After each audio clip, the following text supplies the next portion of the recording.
It appears that the storybook romance that Jonathan Major and Meagan Good are trying to sell us isn't precisely what their relationship is, because Jonathan and Meagan's relationship is poisonous, according to Katt Williams. Furthermore, it's not entirely absurd to think that Katt is telling the truth considering the conditions of their connection. In January of this year, he initially criticized Jonathan for his untidy interview on Club Shea Shea. However, given that he recently exposed Jonathan for allegedly putting hands on Meagan, it appears that he has more dirt on the former. What precisely is going on here? I wonder, does Katt have any invoices to support his claims? Is he merely attempting to undermine another African-American man, as Dave Chappelle purported? Let's discuss this. The connection between Meagan Good and Jonathan Major has garnered attention in recent months. However, for the time being, the focus has returned to them. Since his arrest for domestic violence against his former girlfriend, Grace Jabati, Jonathan's romantic life has been well publicized. However, since her divorce from her ex-husband, Devin Franklin, Meagan has been the talk of the town when it comes to her romantic life. In contrast to the typically dramatic celebrity divorces, Meagan and Devin's divorce was surprisingly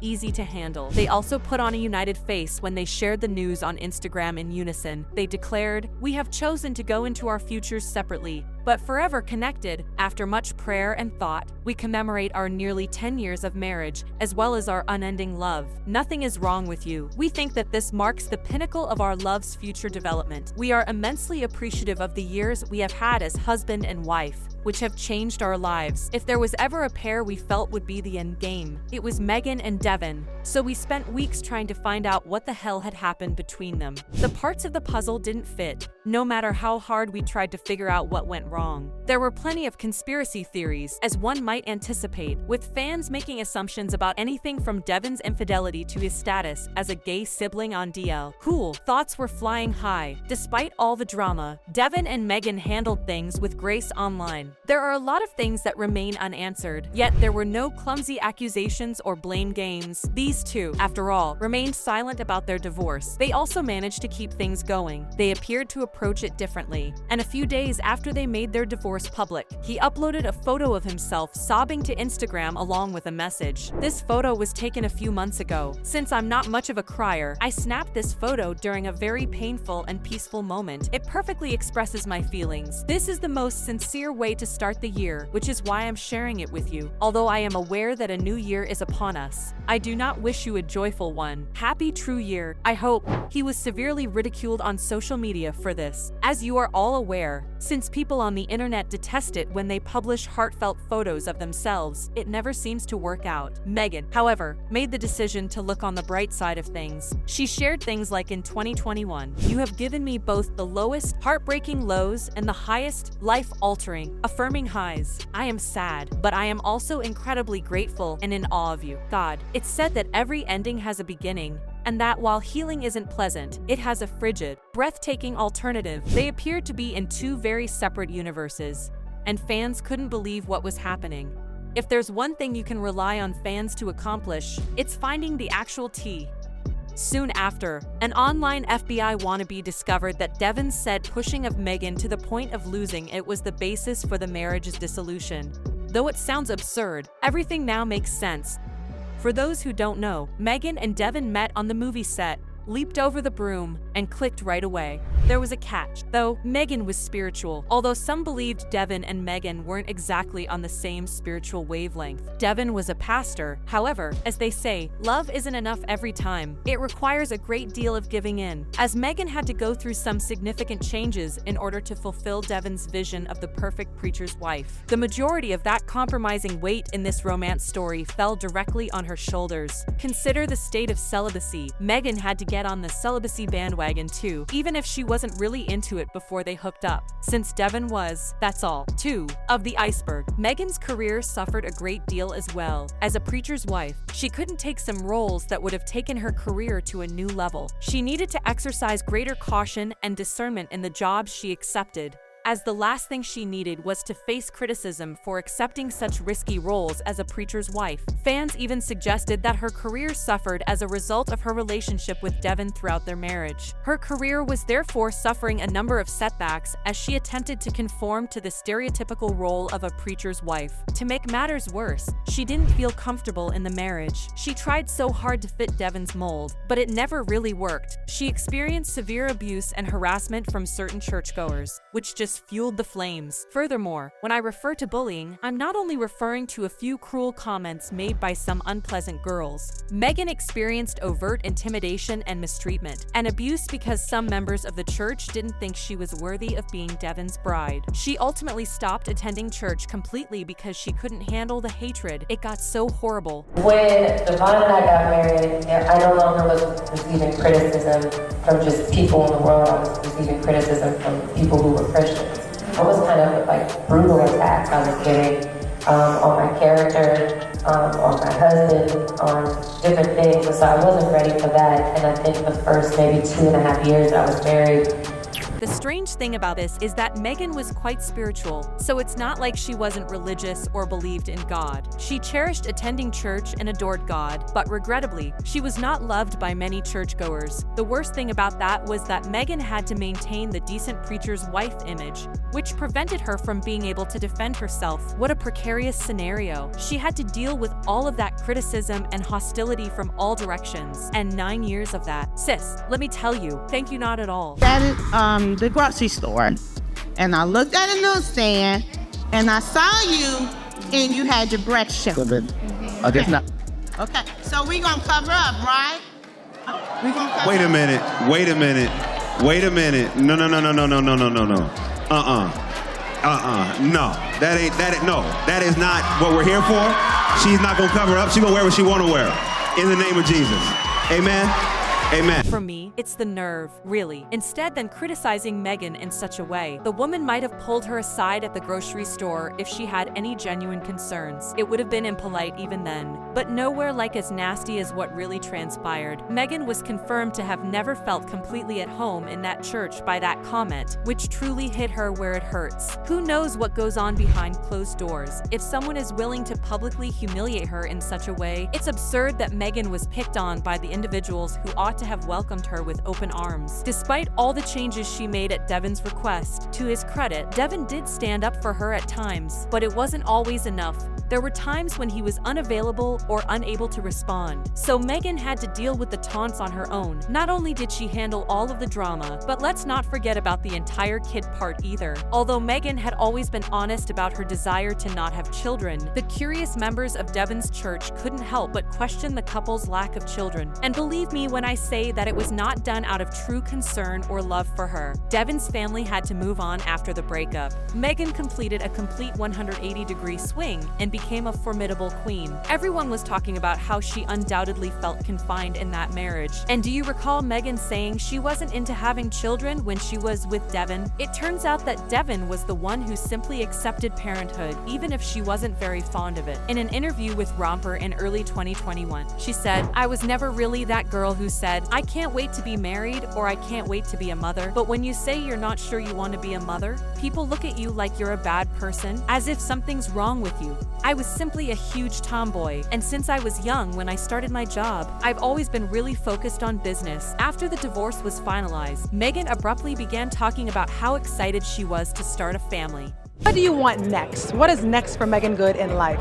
I want to travel. I want to direct more. I want to do more action. I want to create vehicles for little black girls to show themselves in completely different lights and help support that and uplift that. I don't know. I want to find my right house that I'm excited about, and maybe have a kid. You know? Yeah. Oh, but that wasn't the only major switch up. Her whole style did a complete 180. But the biggest shakeup came when she started seeing Jonathan Majors. People were already curious about Meagan's love life post-Devin. But when news broke about her and Jonathan, the internet exploded. And fans went wild. You see, if Jonathan and Meagan had gone public just a couple of weeks earlier, fans would have swooned and declared them the ultimate couple goals. But unfortunately, they made it official right smack in the middle of Jonathan's DVD TV trial, and it turned into a total circus. Meagan got slammed left and right for this, and fans accused Jonathan and his team of using her, a black woman, to clean up the mess he had with his ex Grace Jabari. TMZ claims that Grace discovered Jonathan was receiving texts from a different lady when they were riding in a taxi from a Brooklyn bar, and that resulted in a fight in the taxi's rear. Majors reportedly became enraged over this, according to TMZ, and he allegedly grabbed her hand and smacked her. We're also informed that the purported victim says he placed his hands around her neck. Our sources inform us that the accused victim sustained obvious injuries during this, including cuts to her cheeks, redness, and a laceration behind her ear. After being brought to a nearby hospital, her status is stable. Police sources claim that Majors dialed 911 on his own to voice his worries about his living partner. According to reports, the girlfriend gave a different account of what happened when police arrived, claiming that Majors had physically attacked her when they were in a taxi returning from Brooklyn. After noticing marks on the woman's body, patrol officers took Majors into custody. Majors was accused of assault, harassment, and strangling. Jonathan Majors is totally innocent and was most likely the victim of an incident with a lady he knows, according to a statement issued by Jonathan's attorney, who instantly went on the defensive. We expect the charges to be dropped shortly, so we are gathering and delivering evidence to the district attorney as soon as possible. Video footage from the car in which the incident occurred, witness accounts from the driver and other people who heard and saw the incident, and above all, 2 written declarations from the woman rebutting these claims comprise this evidence. The overwhelming body of evidence indicates that Mr. Majors did not even slightly assault her. Regretfully, this woman was admitted to a hospital yesterday due to an emotional breakdown, which is what caused the occurrence. In this instance, the NYPD must make an arrest, and for no other reason than this was Mr. Majors arrested. We anticipate the dismissal of these allegations shortly.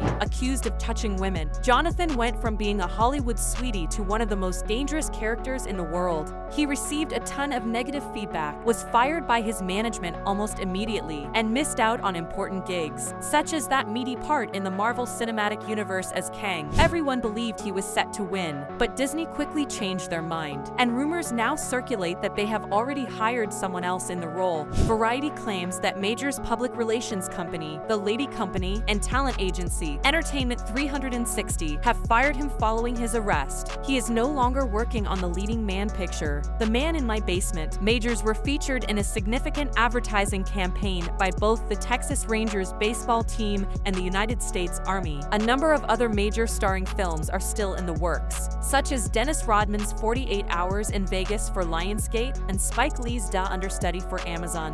Okay, let's return to the subject of Jonathan's trial. It resembled a circus, more disorganized than a roller skates clown automobile.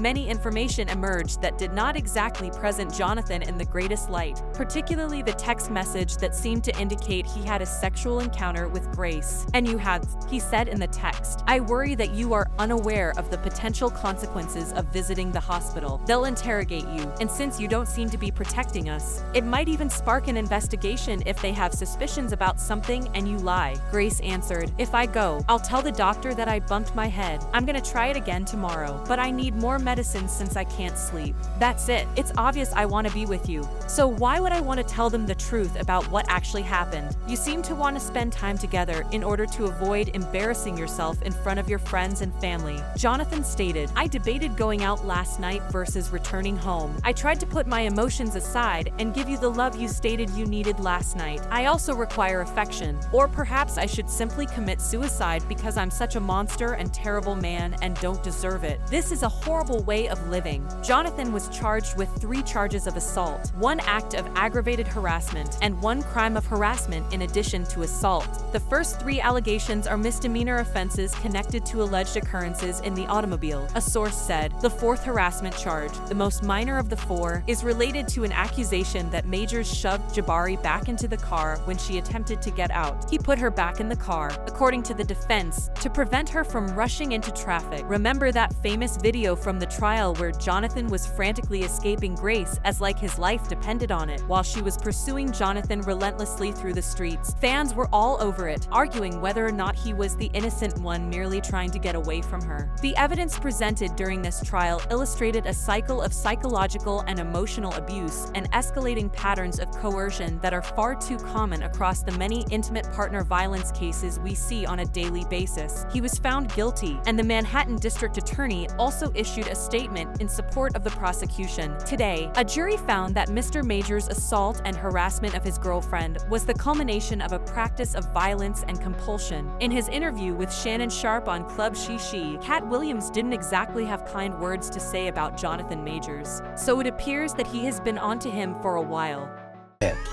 So, the canceling, what do you think about this cancel culture? You see the situation with Jonathan Majors. I mean, for all intents and purposes, I don't know if maybe he can bounce back in a couple of years, but man, he was hot. He was hot. He was cooking.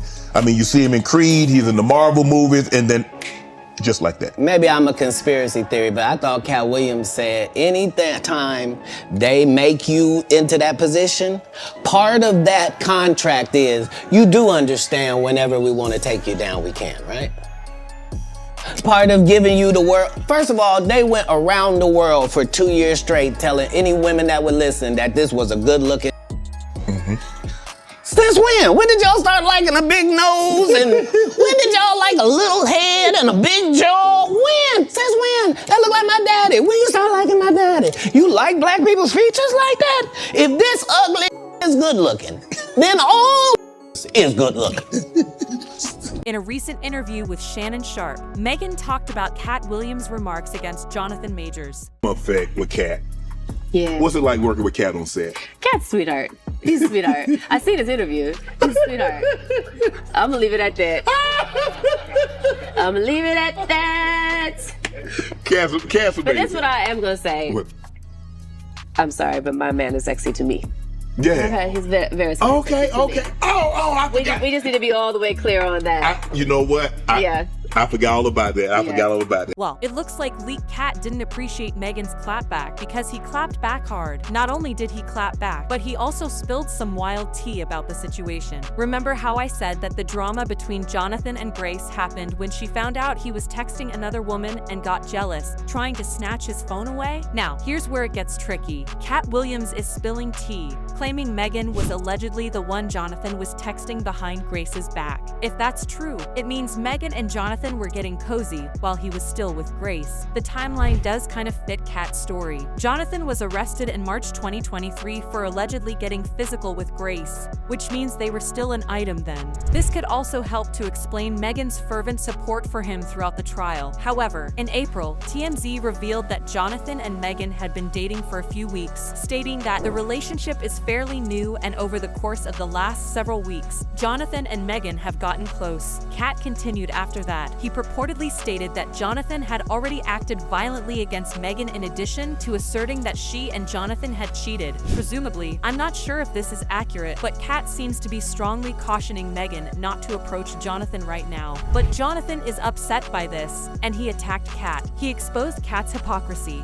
charging that he hates him and fabricates tales to further his own goals. An insider claims that Jonathan thinks Katt is always making up stories to gain attention and power because she is desperate for attention. But he feels that Jonathan has gone too far this time. Commenters said, "What I take away from Meagan Good dating Jonathan Majors is that she must have lost all her marbles because of whatever was going on between her and her former spouse in that Christian marriage. People need to be reminded that Meagan Good cheated on his partner by intentionally entering into a relationship with a man who was already in a relationship. She then participated in the relationship's collapse and supported him at all of his court appearances. And this is something that Meagan Good will never get over, which is terrible because she had just plunged into a comeback. The worst choice she could have made was this one. Even if Jonathan Crazy Self makes a comeback, her fan following won't forget this kind of catastrophe. But do you guys think Jonathan is actually giving Megan a break? Leave a comment with your opinions, then watch this following video.